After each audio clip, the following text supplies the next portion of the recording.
দেখতে পেল। বাক্সটা দেখার সাথে সাথে তার মুখটা ভয়ে সাদা হয়ে গেল।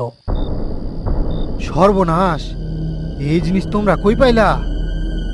এটা তো জল ডুবির বাক্স। জলডুবির বাক্স মানে? এইটা লাশের লোকে পাইছি আনান ভাই। কি হইছে? আত্মীয় তো ভয় পাইলেন কেন? ভয় পামু না, এই বাক্স অভিশপ্ত।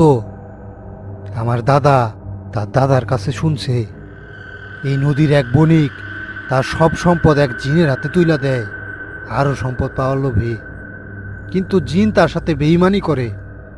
সেই বণিক তখন তার সবচাইতে দামি জিনিস এই বাক্সে ভইরা নদীর পানিতে ফালাইয়া দেয় আর অভিশাপ দেয়, এই বাক্স যেই খুলব তার আত্মা ওই বাক্সের দাসের লগে বদল হইয়া যাইব। আর সেই দাস হইল একটা মরা লাশ, যে যুগ যুগ ধইরা এই বাক্স পাহারা দিতাছে। হান্নান মিয়ার কথা শুনে শাহাবুদ্দিন আর মতির রক্ত হিম হয়ে গেল। মতি ভয়ে কাঁপতে শুরু করেছে। সে তার পকেটে লুকিয়ে রাখা বাক্সটার দিকে বারবার তাকাচ্ছে। মতি, বাক্স কই? হ্যাঁ, জানি না ভাইজান। সত্যি কই রাখো, বাক্স কই? নাইলে তরে আমি আইসকা এইখানে জ্যান্ত পুইতা ফেলামু।